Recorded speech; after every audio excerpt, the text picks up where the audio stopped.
The red sun of Kepler 442b was setting behind the canyon walls when Jack Porter heard the explosion. He looked up from the atmospheric processor he was fixing, his hands still covered in grease. The sound echoed across the empty desert, followed by a bright flash of light in the sky. Something was falling, burning as it crashed toward the ground. Jack grabbed his emergency kit and ran toward his truck. He had been working alone at the mining outpost for 3 years now. He liked the quiet. He liked fixing things. But right now, someone might need help, and he was the only person for miles. The crashed ship was beautiful, even broken. It was made of smooth metal that seemed to shine with its own light. The design was nothing like the rough human ships Jack knew. This was alien technology. He had heard stories about other species in the galaxy, but he had never seen one of their ships up close. The hull was torn open. Jack climbed through carefully, calling out to see if anyone was alive. Bodies lay scattered in the corridors. Their skin was pale blue, and when Jack checked for a pulse, their skin felt cool to the touch. These were the Velterin, the proud alien race that controlled this part of space. And they were all dead. Almost all dead. In the command room, Jack found her. A woman with pale blue skin and long silver hair lay on the floor. Her eyes were violet, but they were barely open. Blood pooled around her, but it was not red like human blood. It was clear and sparkled like crushed diamonds. She was dying. Jack knelt beside her. He had basic medical training, enough to know she was bleeding out fast. The ship's medical systems were damaged and failing. Even if he called for help, no one would arrive in time. She had maybe 20 minutes left. The woman's eyes focused on him. She tried to speak, but the words came out weak. Jack did not understand her language, but he understood the look in her eyes. She knew she was dying. She was afraid. Jack made a decision. It was probably stupid. It might kill them both, but doing nothing would definitely kill her. He found medical supplies in a cabinet near the wall. The alien equipment was different from human tools, but Jack was good at figuring out how things worked. He was an engineer. He solved problems. This was just another problem. He set up a transfusion line connecting himself to the dying woman. He had no idea if human blood would work in an alien body. Biology did not usually work that way. Different species meant different blood types, different chemistry, different everything. This should not work, but he had to try. Jack felt the needle go into his arm. His blood began to flow through the tube, mixing with the woman's crystalline blood. For a moment, nothing happened. Then her body began to glow softly. The light started where the blood entered her veins and spread outward like waves on water. Her wounds began to close, not slowly like normal healing, but fast. Impossibly fast. The torn flesh knitted itself back together. The broken bones straightened. Her breathing became stronger and more steady. Jack watched in amazement. His blood was healing her, actually healing her, like something from a science fiction story. But he could feel himself getting weaker. He was giving too much blood. The world started to spin. His vision went blurry at the edges. The woman's eyes opened fully.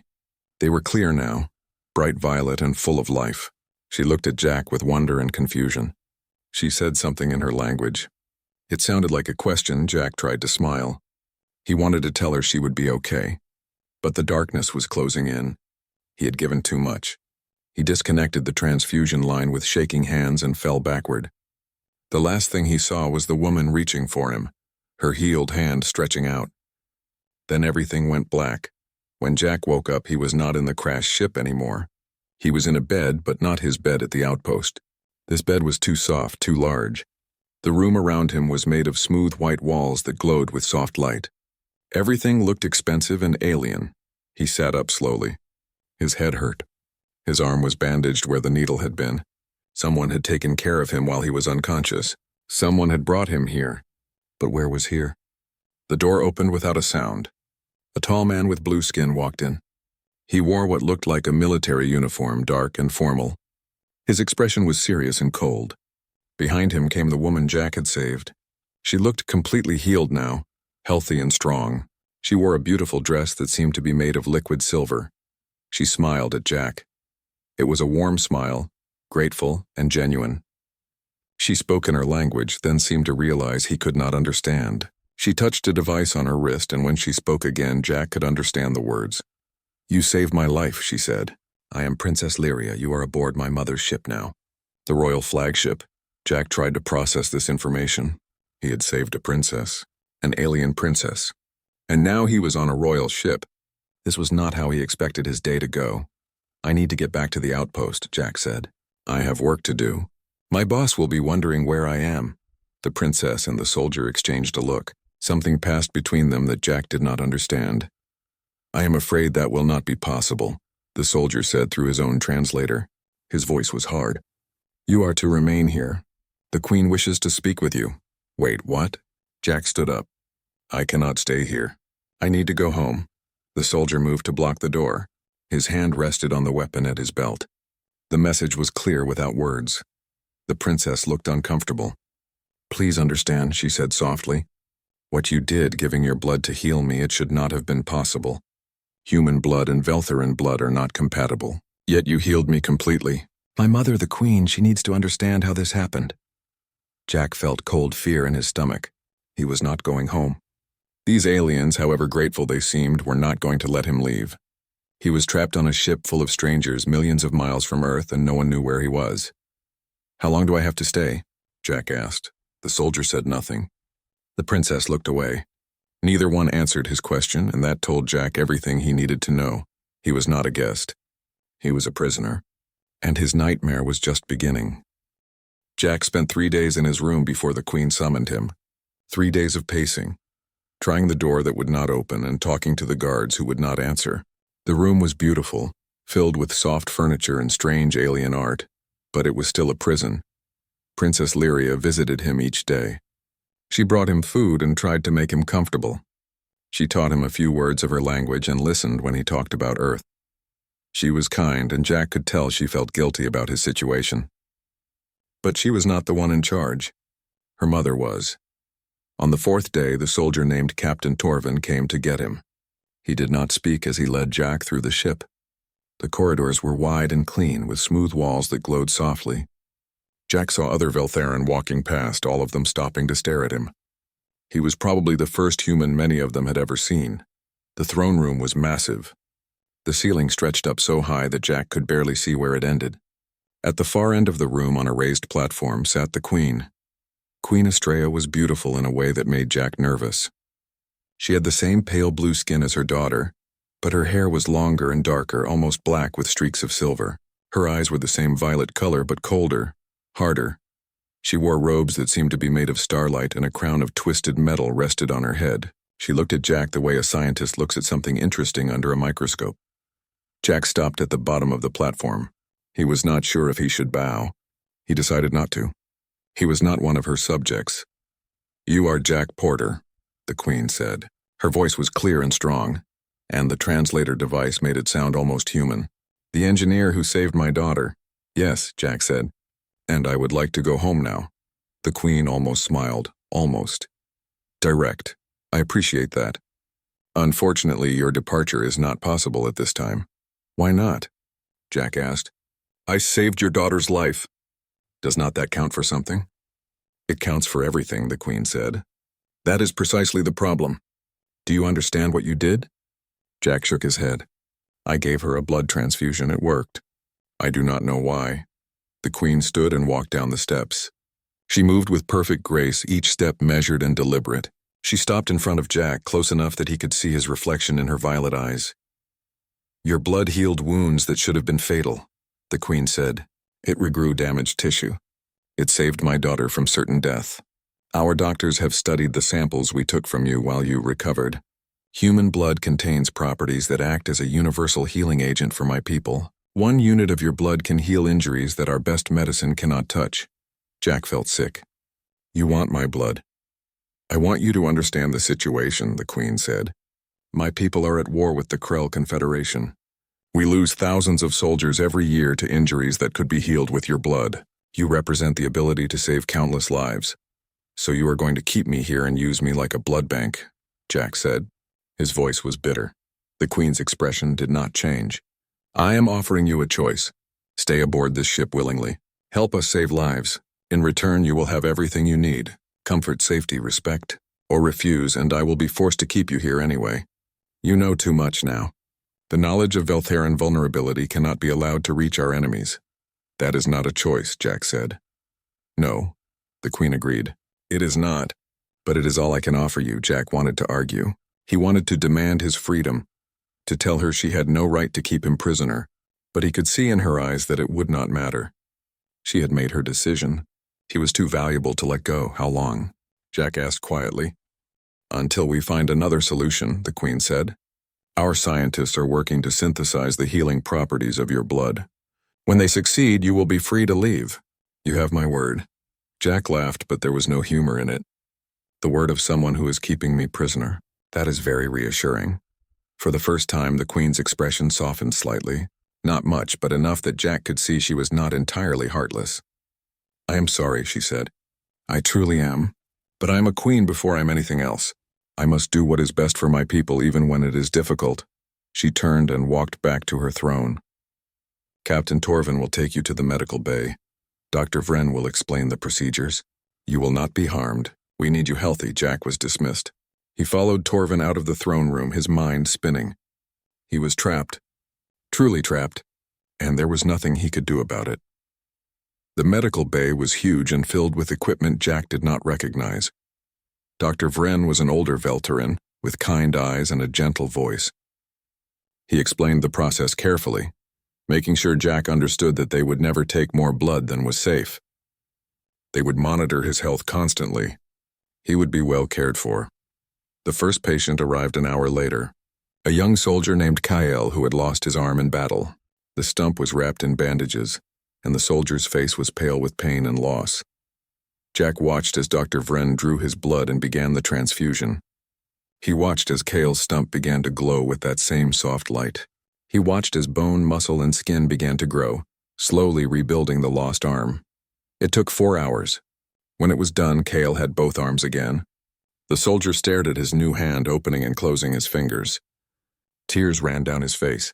He looked at Jack with such gratitude that it hurt. Thank you, Kyle said in broken English. Thank you. Thank you. Jack did not know what to say. He had just given this soldier his life back. But he had done it as a prisoner, forced to help whether he wanted to or not. How was he supposed to feel about that? That night, Jack lay in his beautiful prison and stared at the ceiling. Princess Lyria had visited him again, bringing him dinner and keeping him company. She had talked about her life, her hopes, her love of art and music. She was trying to be his friend, and Jack appreciated it. But it did not change the fact that he was trapped. He thought about Kale's face, the joy, the relief, the gratitude.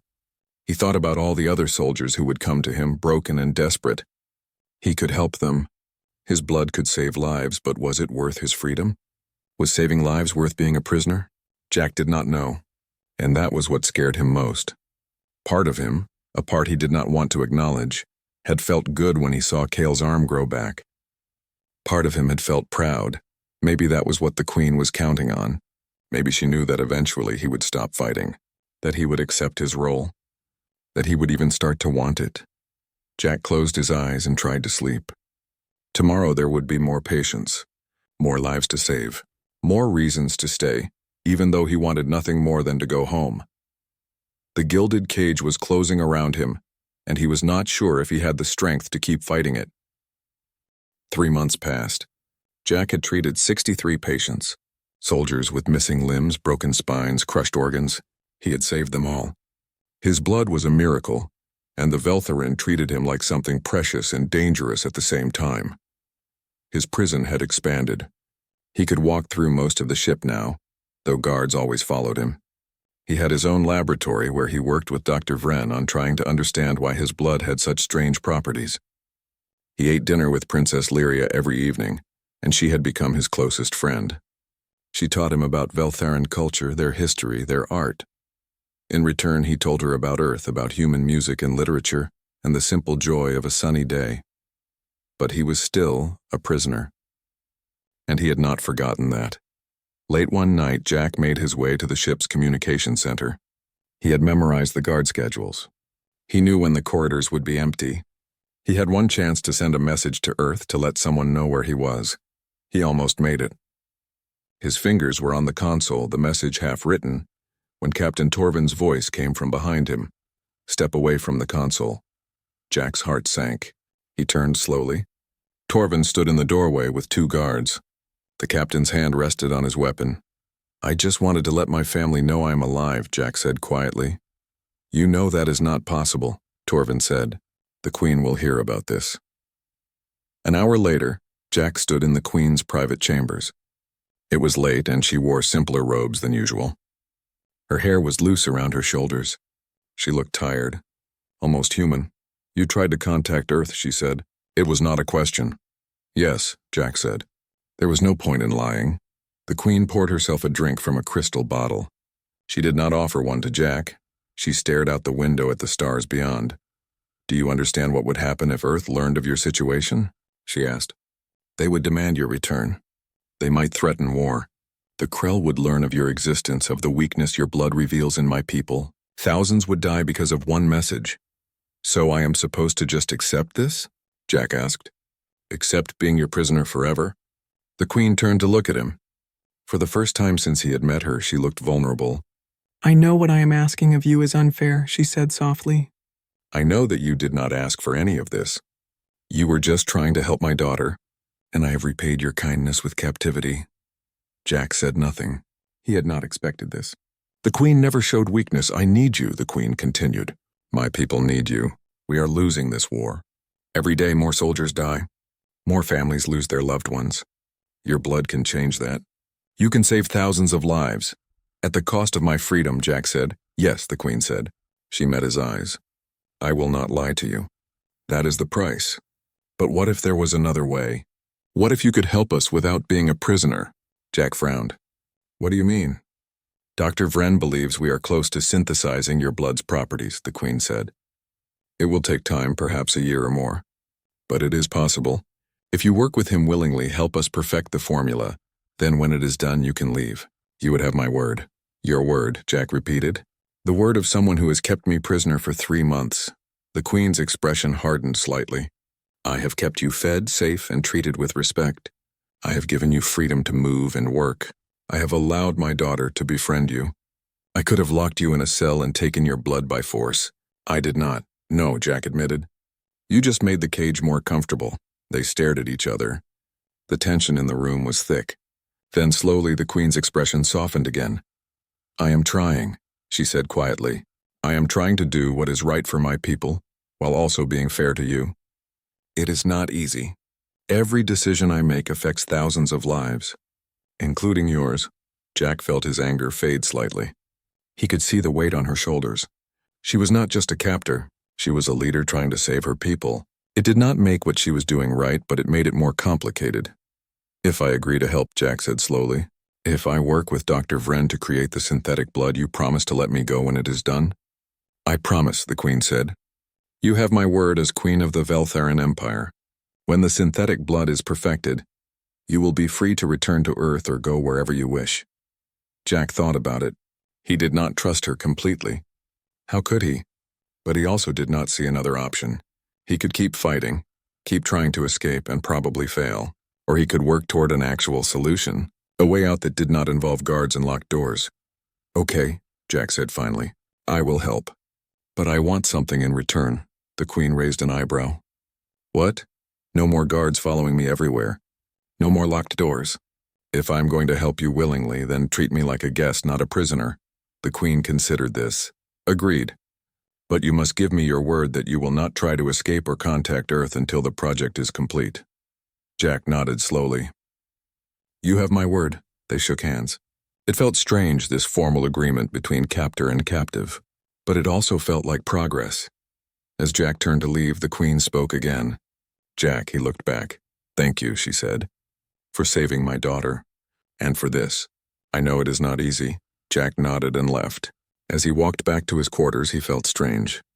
The anger was still there, but it was mixed with something else now. Understanding, maybe, or at least the beginning of it. The next morning, when Jack left his room, there were no guards waiting. The door opened freely. He walked through the ship alone for the first time since his captivity began. It was not freedom.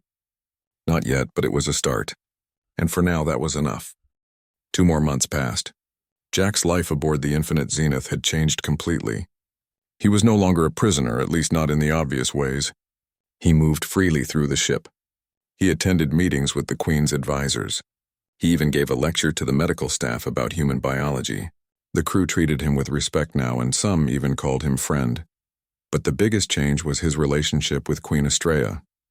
She visited his laboratory often. At first, she came to check on the progress of the synthetic blood project. But soon, the visits became longer. They talked about science, about culture, about the differences between humans and Veltherin. The Queen was brilliant, and Jack found himself looking forward to their conversations. She challenged him. She made him think. And slowly, the cold mask she always wore began to crack. One evening, they sat in her private study. It was a smaller room than the throne room, filled with books and star charts. The Queen had invited him for dinner, and they had talked for hours. The conversation had shifted from work to more personal topics. "Why did you become an engineer?" the Queen asked. She was sitting across from him, a glass of wine in her hand. She looked relaxed, more human than he had ever seen her. "I like fixing things," Jack said. "When something is broken, there is always a solution. You just have to find it. It is simple and clear." "Not like people?" The Queen smiled slightly. "People are more complicated than machines." "Much more," Jack agreed. He hesitated, then asked, "What about you? Did you always want to be queen?" The Queen's smile faded. "I did not have a choice. I was born to be queen. My father prepared me from childhood. Duty was the first thing I learned." "That sounds lonely," Jack said softly. "It was," the Queen admitted. "It is. Being a leader means being apart from everyone else. You cannot show weakness. You cannot have friends who see you as anything other than their ruler. Even my husband—" She stopped, her voice catching. "Lyria told me about him," Jack said. "I am sorry," the Queen nodded. "He was a good man. A good king. He died in a Krell ambush 5 years ago. After that, I became harder. I had to. I could not afford to be weak." "Being hard is not the same as being strong," Jack said. The Queen looked at him. Really looked at him. "You see too much," she said quietly. "Maybe," Jack said. "Or maybe I just see you." The moment hung between them. The air felt charged with something Jack could not name. Then the ship's alarm shattered the silence. Red lights flashed. A voice came over the communication system, urgent and sharp. The Queen was on her feet instantly, her softness replaced by cold command. "Krell ships," she said, listening to the report. 3 battle cruisers. They have ambushed us." Jack followed her to the bridge. The room was chaos. Officers shouted reports. Screens showed enemy ships closing in. The infinite zenith was powerful, but 3 against 1 was bad odds. "Evasive maneuvers," the Queen ordered. "Return fire. Get our fighters launched." The ship shook as weapons hit the shields. Jack grabbed onto a railing to keep from falling. He had never been in a battle before. It was terrifying. The fight lasted hours. The Veltherin fought well, but the Krell were relentless. Casualties mounted. Jack went to the medical bay and worked alongside Dr. Vren. Injured soldiers poured in. Burns, broken bones, torn flesh. Jack gave blood until his vision blurred. He treated wound after wound, watching his blood work its miracles. Then Captain Torvin appeared, carrying someone in his arms. The Queen. Her uniform was burned. Blood covered her face. She was unconscious. "An explosion on the bridge," Torvin said. His voice was steady, but Jack could see the fear in his eyes. "She needs treatment immediately." Jack's hands moved on their own. He had treated so many patients, but this was different. This was Estrella. He set up the transfusion quickly, connecting his blood to hers. As it flowed into her veins, her wounds began to heal. The burns faded. The cuts closed. Her breathing steadied, but she did not wake up. Her eyes stayed closed. Jack sat beside her, holding her hand. It felt cold in his grip. "Come on," he whispered. "You are too stubborn to die from this." Wake up. Hours passed. The battle ended. The Veltherin drove off the Krell, but the cost was high. 50 crew members were dead. Twice that number were injured. The ship was damaged and would need repairs. Jack stayed with the Queen the entire time. He refused to leave. Lyria came to check on her mother, and she looked terrified. Jack tried to comfort her, but his own fear was too strong. Finally, as the ship's artificial night cycle began, the Queen's eyes opened. They were unfocused at first, then they found Jack's face. "You are still here," she said. Her voice was weak. "Where else would I be?" Jack said. He tried to sound casual, but his voice shook. The Queen's hand tightened around his. "Thank you," she whispered. "For saving me again." "You saved me first," Jack said. "When you gave me a reason to stay." The Queen looked at him for a long moment. Something passed between them. something unspoken but understood. Then she closed her eyes again, exhausted but alive. Jack stayed with her through the night. He held her hand and watched her sleep. Somewhere in the past months, his feelings had changed. She was no longer just his captor. She was no longer just the cold queen who had imprisoned him. She was Estrella, and he cared about her. More than he wanted to admit. More than was safe. The next morning, the queen recovered quickly. She returned to her duties, leading the repairs and coordinating with her fleet. But when she looked at Jack, something in her eyes had changed too. That evening, she came to his quarters. She did not announce herself. She just appeared at his door, still in her uniform, looking tired and vulnerable. "Can we talk?" she asked. Jack let her in. They sat on his couch, close but not touching. "I have been thinking," the queen said, "about what you said. About being hard versus being strong. You were right. I have been hiding behind my crown for so long that I forgot how to be anything else." "You do not have to be anything else," Jack said. "You are a good queen. You care about your people. But I care about more than that now," the queen said. She looked at him. "I care about you, and I do not know what to do about that." Jack's heart beat faster. "I care about you too," he admitted. "I did not want to. I tried not to, but I do." "This is complicated," the queen said. "Everything about us is complicated," Jack said. The queen smiled.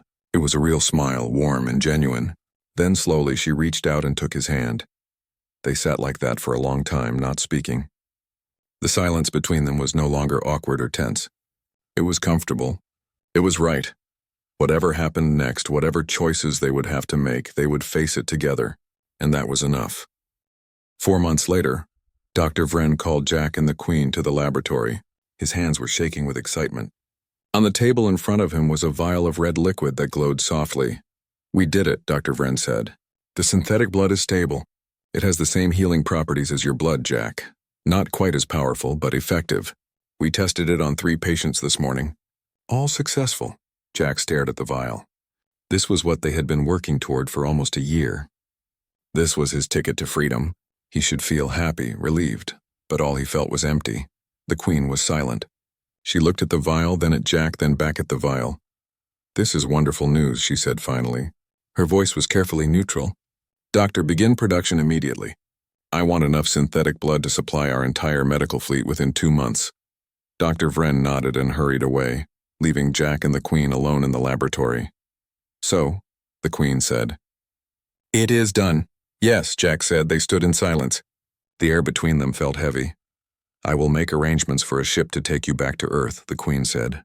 "You will have full compensation for your time here, and I will ensure that your government understands you were an honored guest, not a prisoner." "Okay," Jack said. The Queen waited, as if expecting him to say more. When he did not, she turned to leave. "Astrea," Jack said. He had started using her name months ago when they were alone. She had never told him not to. She stopped but did not turn around. "What if I do not want to go?" Jack asked quietly. The Queen turned slowly. Her eyes were wide, surprised. "What?" "What if I want to stay?" Jack said. His heart was pounding. "Not as a prisoner, not as a patient, but as someone who chooses to be here." The Queen's carefully controlled expression cracked. "Jack, you do not have to say that. You are free. You can go home." "I know," Jack said, "but maybe home is not a place. Maybe it is the people you cannot imagine living without." The Queen walked back to him. She stopped close enough that he could see the tears gathering in her violet eyes. "I cannot ask you to stay," she said. "It would not be fair. You gave up so much already." "You are not asking," Jack said. "I am choosing. I am choosing you. I am choosing this life. I am choosing to stay." A tear ran down the Queen's cheek. She did not try to hide it. "Are you sure?" "I have never been more sure of anything," Jack said. The Queen smiled through her tears. Then she kissed him. It was soft and gentle and full of everything they had not said to each other over the past months. When they pulled apart, both of them were smiling. "There will be complications," the Queen said. "The court will talk. Some will say I am making a mistake. Humans and Veltheran have never had this kind of relationship before." "Let them talk," Jack said. "We will figure it out together." The Queen nodded. "Together," she repeated. "I like the sound of that." That evening, the Queen made an announcement to the royal court. Jack stood beside her as she spoke to the assembled nobles and officers. She told them about the synthetic blood. She told them that the war effort would be strengthened. And then she told them about Jack. Jack Porter will be staying with us permanently, she said. Not as a prisoner or a guest, but as my partner and advisor. He has chosen to remain aboard the Infinite Zenith and help us build a better future. The court was silent. Then Captain Torvin, of all people, began to clap. Others joined him. Not everyone, but enough. The sound filled the throne room. Princess Lyria was grinning so wide it looked like her face might split. She rushed forward and hugged Jack tightly. I knew it, she whispered. I knew you would stay. I am so happy, Jack hugged her back. She had become like a sister to him. The thought of leaving her had been almost as hard as the thought of leaving Estrella. Over the next few weeks, things changed quickly. Earth was contacted. The news that a human was living with the Veltheran royal family created a diplomatic sensation. Ambassadors were sent. Treaties were discussed. Jack found himself at the center of something much bigger than himself, but through it all he had Estrella beside him. And Lyria. And even Captain Torvin, who had become a friend despite their rough beginning. One night, Jack stood on the observation deck with Estrella. They looked out at the stars, the endless black dotted with points of light. Do you ever regret it? Estrella asked. Giving up your old life? Jack thought about it. He thought about the quiet mining outpost, the simple life of fixing machines and being alone. He thought about Earth, the planet where he was born. No, he said, I do not regret it. That life was safe and predictable. But this life here with you, it is real. It matters, Estrella took his hand. I am still sorry for how it started. For keeping you prisoner. I know, Jack said. But maybe it had to happen that way. Maybe I needed to be forced to stay long enough to realize I wanted to. That is a very forgiving way to look at it, Estrella said. Jack smiled. I am an engineer. I look for solutions, not problems. Lyria appeared behind them, breaking the moment. Are you two being romantic again? Because I can leave, Estrella laughed. It was a sound Jack had heard more and more often lately. Come here, Lyria. Lyria joined them at the window. The three of them stood together, looking out at the stars. You know, Lyria said, when you saved my life, Jack, I never imagined it would lead to all this. To you and my mother. To peace talks with Earth, to everything changing. Life is strange that way, Jack said. One decision can change everything. I am glad you made that decision, Lyria said. And I am glad you stayed. So am I, Jack said. Estrella squeezed his hand. So am I. They stood together in comfortable silence, watching the stars drift by. Jack thought about the journey that had brought him here. From a crashed ship in the desert to the throne room of an alien empire. From prisoner to partner. From stranger to family. It had been hard. It had been painful. But it had also been worth it. He had saved a princess with his blood. He had been kept captive by a queen. And in the end, he had found something he never expected to find. He had found home.